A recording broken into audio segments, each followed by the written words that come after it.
240 days of doing this.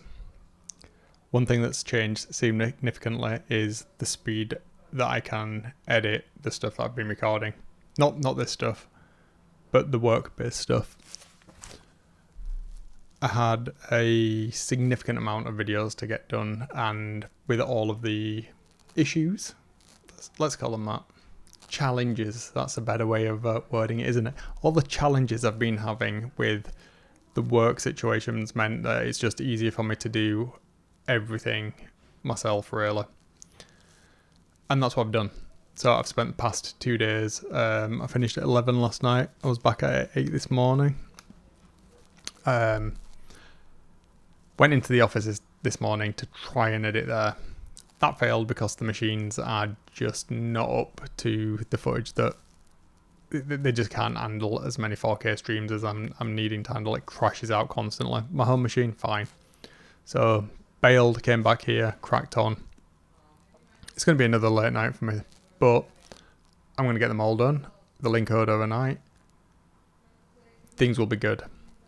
Shouldn't be having to do that, but silver lining out of this entire debacle situation, opportunity, has been that I've managed to put in a significant amount of reps and just get to the point where I feel I'm now ready to progress to the next stage.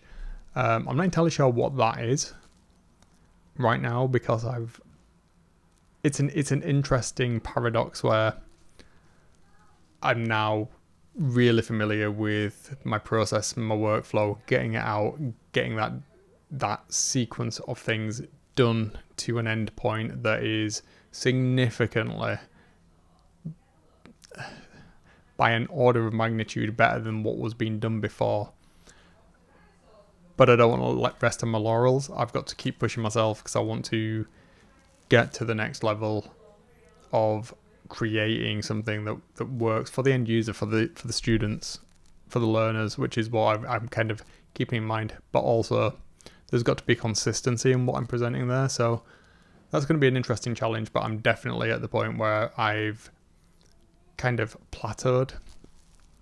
I've learned all of the shortcuts that I need from my editing deck, the keyboard. I've got my workspaces set up where I'm working seamlessly from camera to end product now. So I think it's going to be a case of introducing new sort of things, refining's the word that I'm looking for, refining how I would create those edits. But I think some of that is as well not at the computer, not actually getting more familiar with the software. Some of it is stepping back and looking at how I would produce some of that content in the first instance. So working with the IDs to make sure that the scripts are a little bit tighter. What would be ideal is, rather than recording on multicams, we're actually doing live editing and switching between cameras, getting that sorted out and nailing down that process, and then bringing that in. That'll increase some time savings as well there, which, depending on said issues, would be beneficial because there may be less resource there in the future. Who knows? So yeah, it's been an interesting 48 hours of crunch. It's been the first professional kind of 48 hours crunch I've had while I've been in this role, and specifically as this level of creation, whereas before it was crunches of getting applications live, deployments done. This has been more actually having something, a tangible product at the end of it for a product launch, as it were. Yeah, I feel good. I've got some more to get done, so I'm going to do that now. I'm going to leave you with those positive thoughts, taking a negative situation, taking something positive from that negative situation, and getting good things out of it. The reps are good. I can't stress how important it is with whatever it is that you're doing. And I think I've said this before in multiple videos, that there are no shortcuts.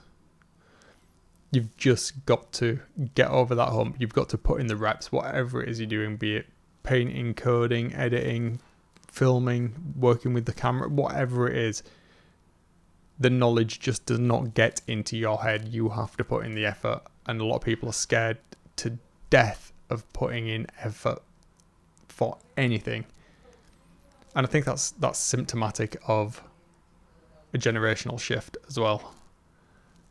Not with everyone, but there is a certain level of entitlement that you should just be able to do something without having that fundamental understanding. And I think my takeaway from this process is, like, even now, 45 years old almost, you cannot be having the fundamental building blocks that you can then iterate on to get better, faster, more creative, more productive at whatever it is that you're wanting to do. Having that fundamental grasp and understanding of a process, a tool, a situation means that you are so much better equipped to be able to deal with the unknown rather than just those known unknowns.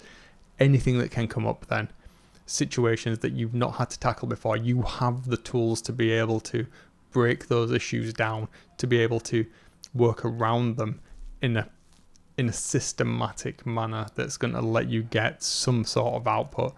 Just being able to tackle problems that you already know means nothing. You're full on Jon Snowing it there. Put in the reps, put in effort, you'll feel better for it.